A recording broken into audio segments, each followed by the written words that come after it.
Our world lead, the violence unfolding in eastern Ukraine. More casualties on both sides in the past 24 hours as forces loyal to Vladimir Putin have stepped up attacks in the last week or so. It seems like a pretty basic cut and dry issue on which the U.S. president should pick a side, but we didn't quite get Mr. Gorbachev tear down this wall when Bill O'Reilly asked Mr. Trump about it.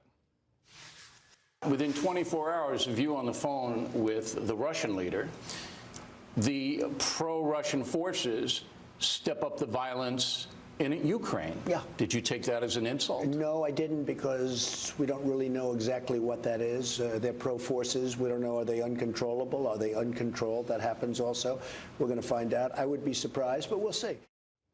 CNN's Phil Black has been on the front lines and joins us now live from eastern Ukraine. And Phil, tell us what you're seeing. Jake, at the front line, Ukrainian-controlled town of Avdiivka, it's really the focus of the recent escalation.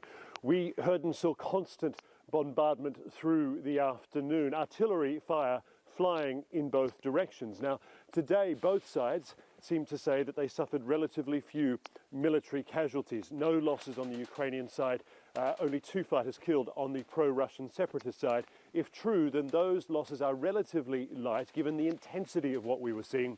But crucially, that artillery fire is no longer bombarding residential areas. That's what's been happening over the last week. It's why the civilian casualties have been so high. Huge numbers of artillery shells have been falling on and among people's homes. That has now stopped, but the fighting, it is still going on, and it is intense, Jack. And Phil, you heard President Trump's remark to Bill O'Reilly about who's behind the violence. Today, the Pentagon, Mr. Trump's own Defense Department, seemed to contradict him.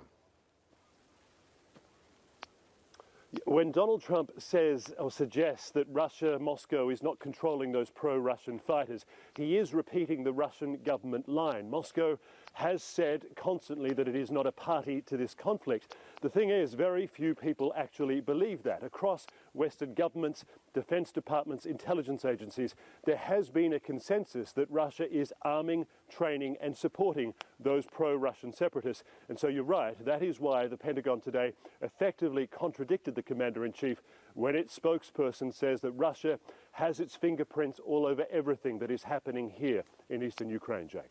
Phil Black in Ukraine for us. Thank you so much and stay safe.